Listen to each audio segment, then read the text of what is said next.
in the squadron. They called him Bullets, but we call him Greg Kelly.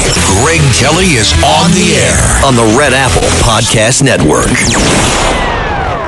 Welcome back, everybody. We have, it's actually the biggest story in the world right now that no one is talking about other than probably us. And that's okay. It's important. I don't care if nobody cares about it. They did for a moment. They pretended they did, at least. The impeachment of President Trump over that phone call. Remember the phone call? That terrible phone call. How dare the president of the United States say something to Zelensky about Joe Biden? How dare that? It's totally legitimate. Joe Biden said out loud at the Council of Foreign Relations in early 2021, I said the son of a bitch ought to be actually, no, I'm sorry. It was early 2017. You either fire the prosecutor or I'm taking the $1 billion. You fire the prosecutor or I'm taking the $1 billion. They said, you can't do that. You can't do that. Call the president. They fired the prosecutor within 1 hour. Now, that's a possible corrupt act, and President Trump, as the president of this country, has every right. Wait a second. Was that guy what was he doing? Why would he want the prosecutor fired in the most corrupt country on earth, Ukraine? I'm also hearing some interesting things about Zelensky.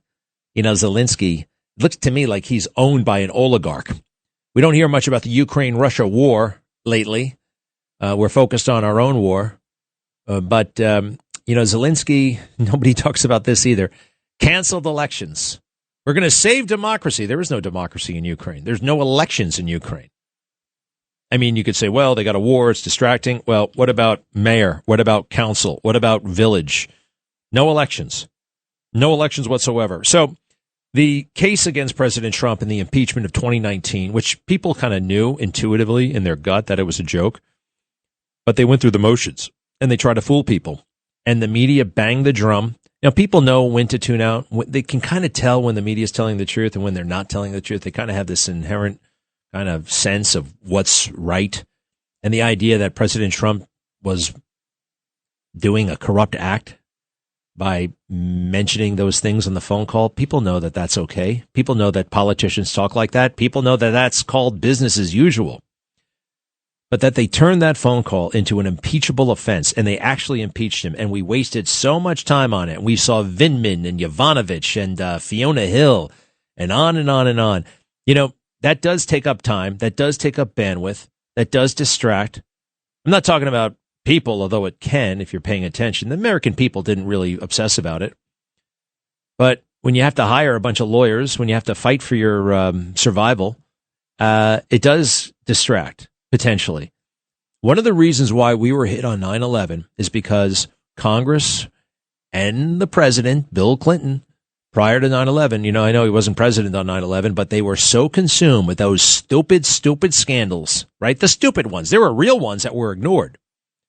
But the stupid one about Paula Jones and what's her name again? Monica Lewinsky, spending all that time on that means there are only so many hours of the day. He was deposed for 4 hours in the middle of the day. What about Osama bin Laden? What about Khalid Sheikh Mohammed? What about, okay, you lost bin Laden once. What about getting him the next day? What about staying on it? There were too many other things that he had to do to defend himself. Now we have this, and it's pretty awesome. The Director of National Intelligence, Tulsi Gabbard, has released documents never before seen, although I did see a couple in Just the News. Thank you, John Solomon. An effort by elements within the intelligence community, including the former Inspector General, a guy named Atkinson, I'll be getting to you, to manufacture a conspiracy that was used as the basis to impeach President Trump in 2019. During his preliminary investigation into President Trump's July 2019 phone conversation with Ukrainian President Zelensky, it's amazing, really. He had an investigation into a phone call. A phone call. Not a break-in at the Watergate headquarters. Not funding the Contras when there was a law that you couldn't do that. Not firing people who didn't want to take an experimental vaccine. Talk about impeachable conduct. No, a phone call. A congratulatory phone call after an election. And nobody points this out. Zelensky himself was all ears. He knew what was going on. He knew these people were bad news. He knew that the Bidens were involved in a shakedown operation and Hunter was the point man. Why don't we ever hear what he said in that phone call? Why don't we ever hear what he said about some of the key witnesses, like Marie Yovanovitch? You know, I read her book. Oh, these three people. Unfortunately, you know, what's that old phrase? A lie gets halfway around the world before the boots, before you strap on your boots, before you tie your sneakers, something like that. It's so true. And when the truth finally does come out, people have moved on to the next lie, the next tantalizing lie. I quite frankly think the next tantalizing lie is the sexual assault allegation against Swalwell. I do. I don't believe it. I don't. I believe he's a jerk. I believe he probably should be out of the house based on what I have seen, the consensual behavior that I have seen between him and a woman on a couch. People tell me this is AI. I'm pretty good at detecting AI at this point. This is not AI. This is not what AI looks like. During his preliminary investigation into President Trump's July 2019 phone conversation with the Ukrainian President Zelensky, former ICIEIG Michael Atkinson did not follow standard IG procedures and relied upon politicized, manufactured narratives, only conducting interviews with four individuals: the whistleblower, the whistleblower's friend, who was the co-author of the January 2017 Russia hoax intelligence community assessment, and close colleague of disgraced former FBI agent Peter Strzok, and two character references who had zero firsthand knowledge of the July 2019 phone call. Despite a lack of any firsthand evidence, ICIG Atkinson proceeded to take actions to weaponize the whistleblower process and exceed his statutory jurisdiction by ignoring Department of Justice guidance and relying on only secondhand testimony to ensure the whistleblower complaint was released to Congress, referred to the FBI, and leaked to the propaganda media. Then House Permanent Select Committee on Intelligence Chairman Adam Schiff, who, by the way, put Eric Swalwell on the committee, so did Nancy Pelosi. They used this false secondhand narrative to create media intrigue and ultimately spark the basis to impeach Donald Trump in December of 2019. That's pretty wild, isn't it? That's something else. Deep state actors within the intelligence community concocted a false narrative that was used by Congress to usurp the will of the American people and impeach the duly elected President of the United States, said Tulsi Gabbard.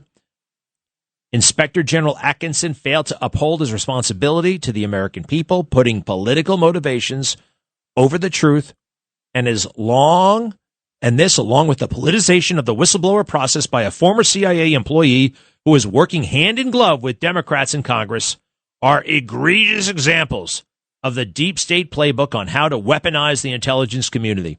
Exposing these tactics and showing how they undermine the fabric of our democratic republic furthers the critical cause of transparency and accountability and will help prevent future abuse of power. I feel bad in a way that we're only getting him on not following standard procedure. There's a lot more here to it, right? There's a lot more. Now, telling this story, and I'm going to make a video later, is complex. It's a little bit tedious. And is there one smoking gun to point to? Not really. It's kind of like, let's say the DMV. Let's say the DMV hated you. And you went in there to get a driver's license. And they always decided amongst themselves, this guy doesn't get a driver's license. So we'll always find a problem with this form, right? Now, no one's breaking the law. Probably. I mean, if you follow the law carefully enough, you never have to break it. It's like the whole thing. If you tell the truth carefully enough, you never have to lie. You could look at those forms all day long and say, find a little teensy-weensy discrepancy.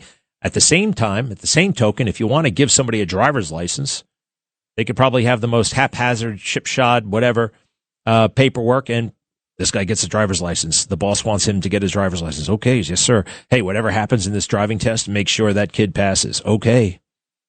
Make sure that guy fails. That guy fails no matter what. Okay. That's how the bureaucracy is really a great tool to get things done because it will have the aura of legitimacy. Whatever it comes up with. And when people start to attack the bureaucracy, these are the men and women of the Department of Motor Vehicles. How dare you? They're public servants. They're public servants. Hey, that's what Swalwell said about himself, by the way. Public servant. I'm a public servant. I wouldn't even think of serving myself. I wouldn't even think of having sexual impulses. I'm a public servant. Yeah, no, that doesn't tell the whole story, does it? Here he is, actually, Swalwell. Cut 17, please. Cut 17. I also apologize to you if in any way you have doubted your support for me. But I think you know who I am. For over 20 years, I have served the public. As a city councilman, as a member of Congress, and as a prosecutor who went to court on behalf of victims, particularly on behalf of sexual assault victims. That's who I am and have always been. That's who he's been when he was a little kid? I mean, you can't be all those things at the same time. And you're a lot more than what your job is, right? You have a private life. Some people have a drinking life. Apparently, drinking was a real big thing with this guy. Eric, I can't believe I'm offering my services, but if you ever need help with that, I'm happy to help. Or just tell you my experience. I was a big drinker, and then I stopped. And it was one of the best decisions. Thank God I probably would not be alive. And I think that's the root of your issues here, actually, drinking. I also wish that there were more mature people in Congress. You know, there are 435 people in the House, 100 in the Senate. That's not a huge universe of people. I just think they should look out for each other a little bit more. Here's Kevin McCarthy, the former speaker. And, you know, whatever happened to mentorship and just looking out for each other?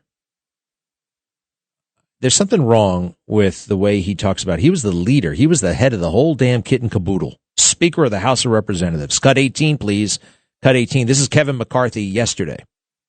Every member in Congress knows not to let any young staffer get around Swalwell or Matt Gaetz. It's not a secret there. Well, why didn't you do something about it? Like, why didn't you? And, we had an ethics investigation into Matt Gaetz. Yeah, well, that was a political thing for you. What about having a sit down with Swalwell? What about having a sit down with George Santos back in the day? You know, I remember what's his name, Mitt Romney, got in George Santos's face at a State of the Union. He said, "You really have some nerve being here. You shouldn't even be here." And it was on TV, and he'd shoot him out, and George Santos handled it very, very well.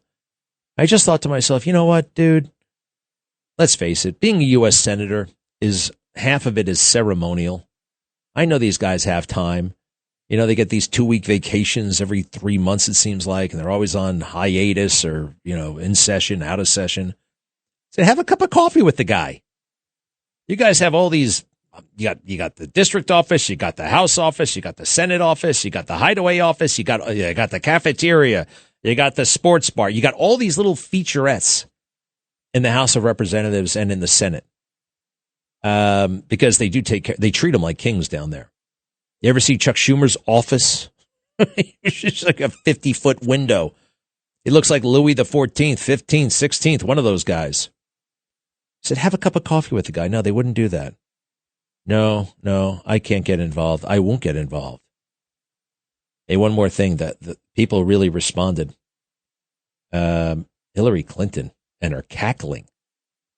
This is cackling. And she accuses others of cackling. Cut 8, please. Hillary Clinton slamming President Trump. But she really is only further destroying herself. Cut 8. When you look at the last week of unhinged rants coming from Trump's social media account, it's just disgraceful. I mean, threatening civilizational genocide, threatening Pope Leo, threatening the values. You know, I want to get back to this point.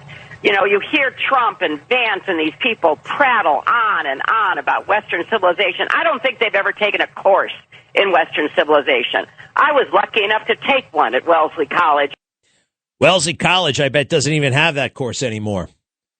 All the woke friends of yours, all the woke section of your party that you had really nothing to say to, you know better. They got rid of all that stuff. Anyway, talk about on and on and on, right? Sounds like a crazy lady. Be right back. Greg Kelly. On the Red Apple Podcast Network. Hey, I talked to General Wesley Clark yesterday. Wesley Clark, General Clark, a very impressive man. He was the supreme Allied commander of all of NATO. And that's a big job. Back in the 90s, you remember Kosovo or whatever. I don't know. Look, he kept it very, very apolitical, which I appreciate. Very apolitical. And he ran for president as a Democrat. And Charlie Rangel actually endorsed him. But he told me, I said, I'm worried about these ships out there. And but I don't know. I mean, I know they have all these defensive systems and everything like that. I worry that they're vulnerable and they're sitting targets. And he didn't really disabuse me of that. You know, I was hoping he was going to say, look, yeah, they got, all these weapon systems and all these defense systems and they're almost impregnable. No, he didn't say that at all. And I could tell he's genuinely worried that if they get one of our ships, and it doesn't matter that we kill their entire Navy, this thing goes down as a loss. And the geopolitical ramifications of us losing one ship would be absolutely catastrophic.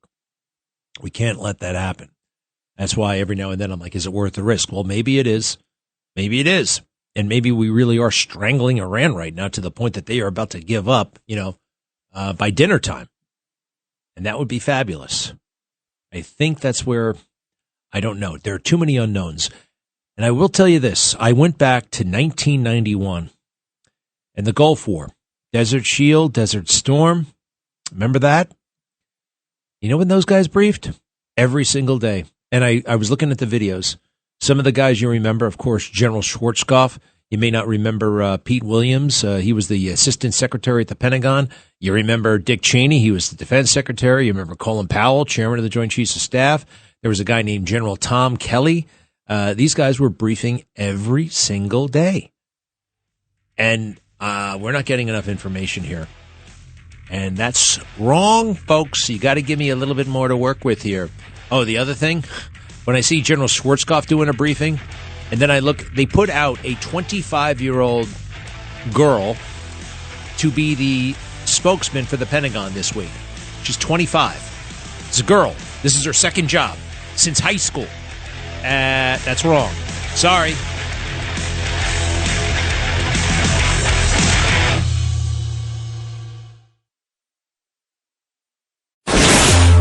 Greg Kelly, entertaining and informative. On the Red Apple Podcast Network.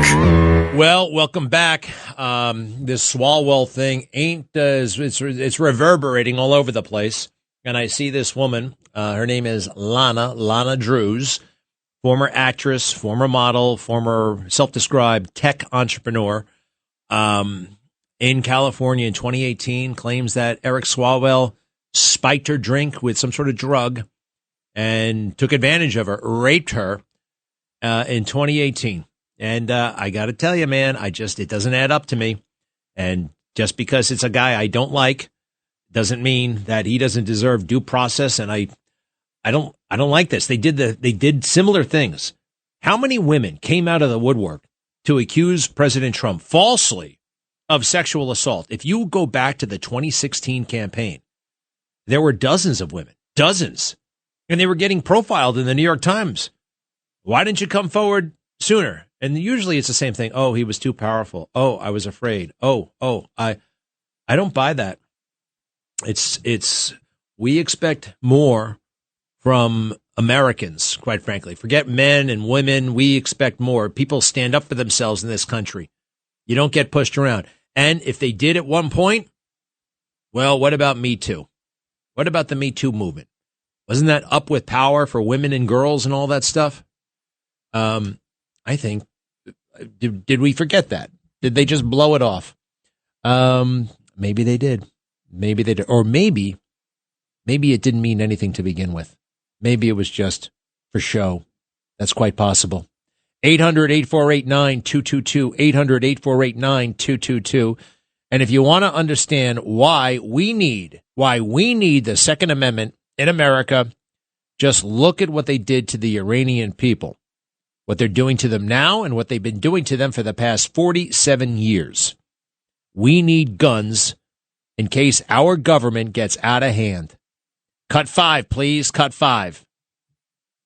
Defiance burning bright across Iran. 2 weeks of demonstrations against soaring inflation and a plunging currency have spiraled into the worst unrest the country has seen in 3 years. A crackdown by security forces followed. Most internet and telecommunications services have been cut since Thursday. The Attorney General is warning anyone involved in the protests could face the death penalty. The death penalty for protests. What can they do? What are their options? They don't have weapons over there. We have them, thanks to our founding fathers, thanks to the Second Amendment. And we're very, very, well, our founding fathers just had it all going on. Hey, do you want to hear it? Have you guys haven't heard this woman with their story? Am I being too harsh? Some people think I'm being too harsh. I think this is America, and I think that, claims can and should be heard. Evidence should be seen. When you wait 8 years, what do? You kiss away all the evidence. The inculpatory evidence, the exculpatory evidence. There ain't going to be that much. All right? So do me a favor. This is the accuser, right? And she's sitting next to Gloria Allred, of all people. Gloria Allred and Lisa Bloom. The former attorneys, by the way, for adjudicated rapist. Isn't that what they like to say? Harvey Weinstein. All right, her name is what again? Lana Drews. Anybody know how old she is? She looks like she's about, I'd say, anywhere between 37 and 42. Hit it. On the third occasion, I believe he drugged my drink. I only had 1 glass of wine.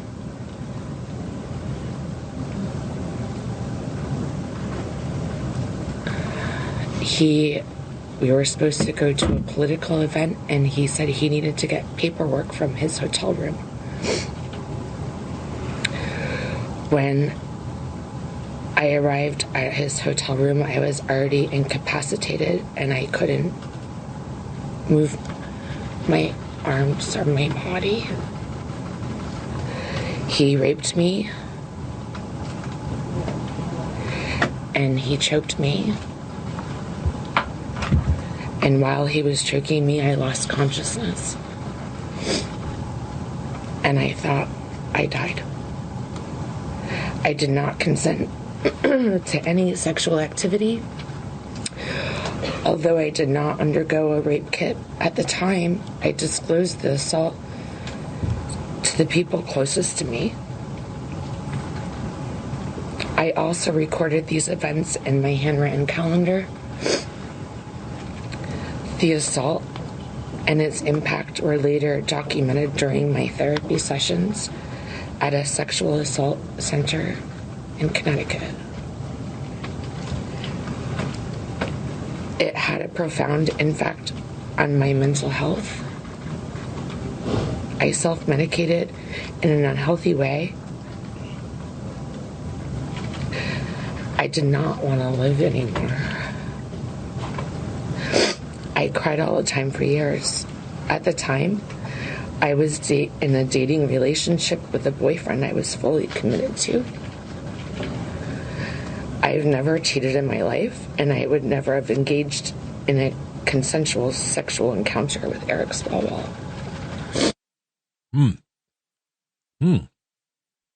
Well, I think we need to hear more, and we're about to hear more. But I'm sorry, I think I know what's going on here. It's a lawsuit against the government. And Kevin McCarthy opened his big mouth. I believe Kevin McCarthy is telling the truth here. And he should have done something about it. But that he didn't shows you that maybe there's culpability in the government. Again, Kevin McCarthy knew Swalwell was a problem and didn't do anything about it. Cut 18. Every member in Congress knows not to let any young staffer get around Swalwell or Matt Gaetz. It's not a secret there. Well, what did you do about it? You're the government. You got a lot of money, by the way, that I understand is used to settle claims of harassment and whatever. You pay these things to your staffers. We never find out about it.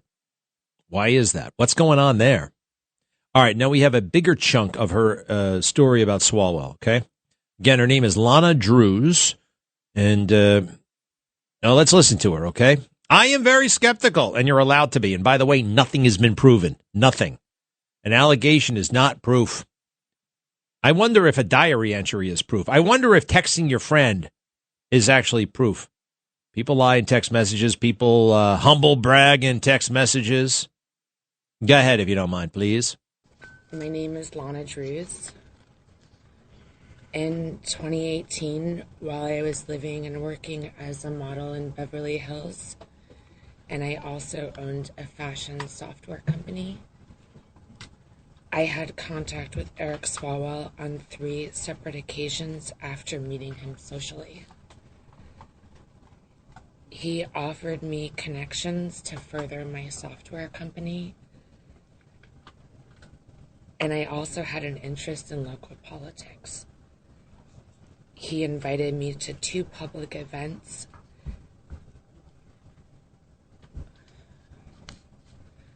I knew he was married at the time and that his wife was pregnant. He was my friend. On the 3rd occasion, I believe he drugged my drink. I only had 1 glass of wine.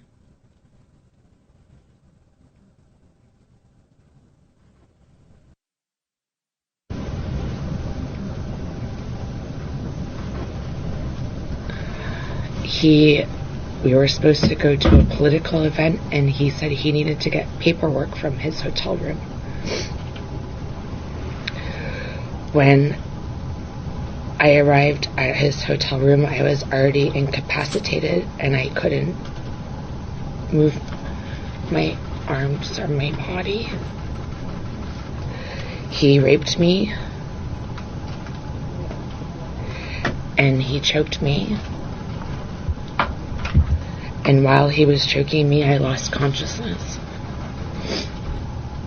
And I thought... All right, hold on a second. We heard this part, but then she's about to say something else I think that we haven't heard. Do you find it credible, Carlos? You don't know. I mean, you don't know. It doesn't really matter, quite frankly, how she tells this story. You know, it doesn't matter.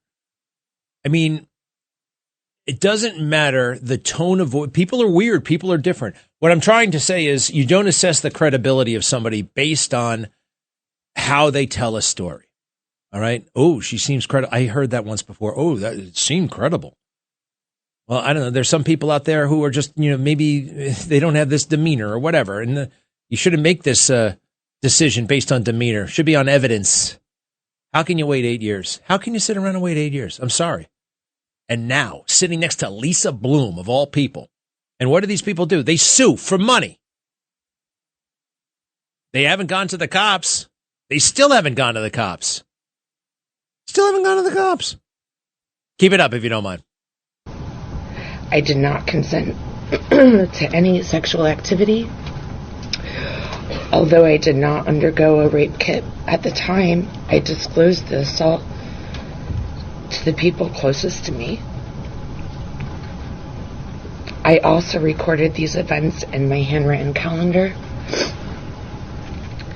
The assault and its impact were later documented during my therapy sessions at a sexual assault center in Connecticut.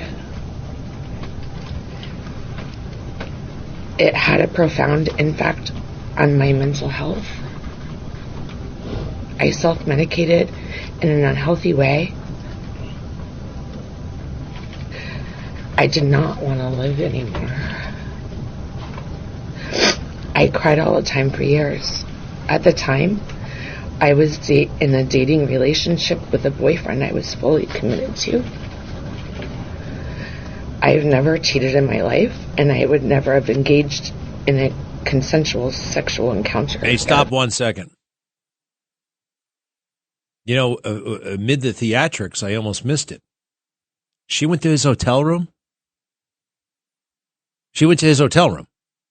I got to go get some papers from my hotel room. okay, the natural thing to do is I'll wait for you here in the lobby. I'll wait for you in the lobby. You don't go up to the guy's room.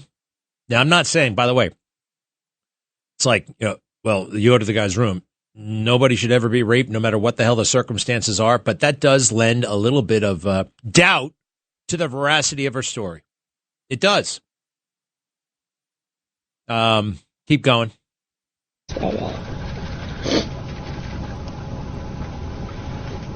That reality further underscores the non-consensual nature of what occurred.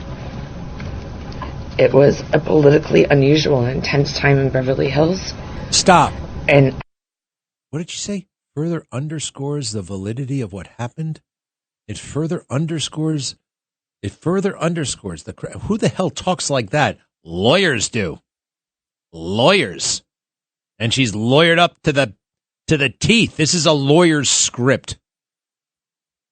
I think she's acting, quite frankly. It says right on her resume, actress, model. All right, keep going. I was considering a run for city council, which placed me in proximity to political figures and events and added to the pressure to remain composed and silent. Eric was aware I owned a software company, and he spoke repeatedly about his ability to make introductions in Silicon Valley, referencing his political representation and influence there. I was not interested in him romantically, but I was interested in the business relationship and professional connections he offered to provide.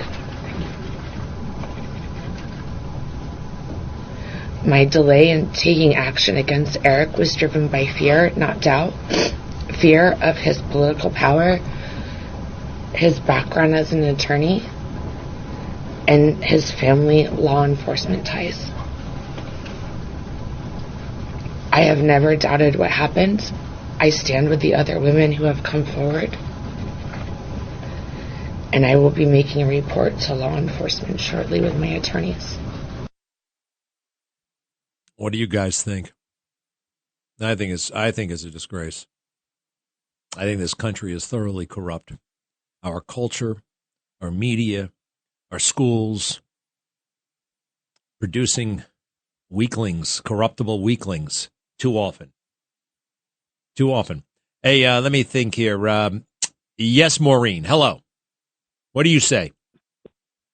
Well, you just took the words right out of my mouth. I feel the same way that you do. This country is corrupt. If they don't want you there, they're going to find a way to get you out. And she's full of it. She's self-medicated because there's no record of her getting medicine. Oh, that's an interesting little tidbit right there. Yeah. Yeah, because you got to follow the footsteps.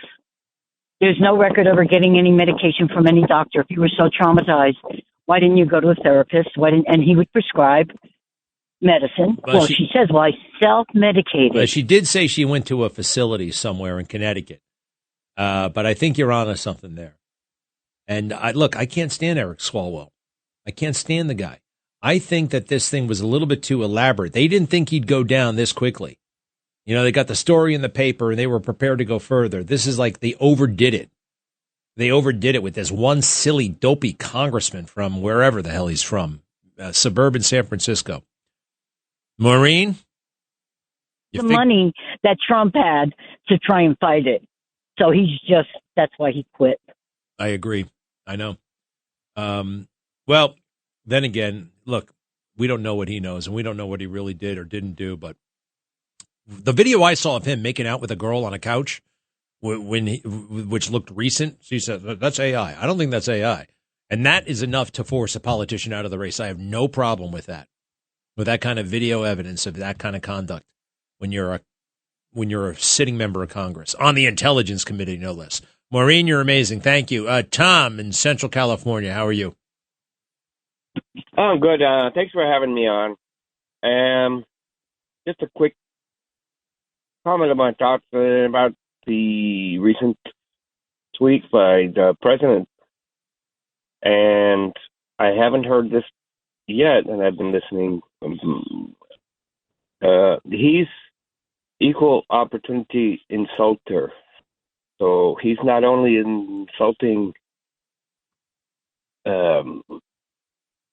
people in foreign countries, he's insulting people here at home, and so he's looking really silly, but he is underlining the attitude of we are able to just say what we want here in this country. But I think he values that high, and so that's somehow explains it to me. All right, Tom. Thank you. Look, he says a lot of stuff, right? You know what's interesting? He may not have put this up. He may not have put it up. I know he said he put it up, but he's got a whole social media team. And one thing I've never heard President Trump say is blame it on the team. Every other politician, if something errant goes up, they always blame some 24-year-old in the office and they fire him. I don't think he's ever done that. That's interesting. Something to consider. Tom, thanks for the call. We'll be right back. Greg Kelly, entertaining and informative on the Red Apple Podcast Network. Going through these documents, the ones that they use to facilitate the fake impeachment of President Trump, I am struck that it appears to me that half of the government is designed to report on the other half. The mechanisms for getting somebody in trouble. And the moment you accuse, kind of like that young lady in California, you suddenly have this almost deified status. Speaking of deified status, okay, I am looking at all of these books. Think like Jesus, be like Jesus. There is a famous book that's about 400 years old, maybe even older than that, The Imitation of Christ.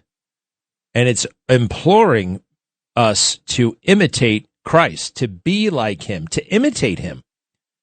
It's just interesting to me that about the outrage about the tweet. Did you know on the dome of the Capitol, inside the Capitol building, there is a painting of George Washington.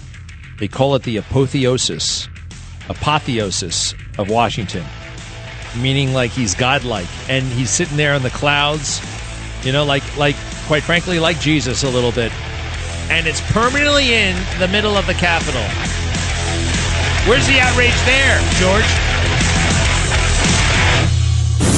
Thanks for listening to The Greg Kelly Show. You can hear The Greg Kelly Show weekdays at 12:15 on 77 WABC. If you like the podcast, share it with your friends and listen anytime at WABCRadio.com and download the WABC Radio app. Hit that subscribe button on all major podcast platforms. Plus, follow WABC on social on Instagram, TikTok, Facebook, and X. See you next time for a new episode so you never have to wonder. What the heck is going on here?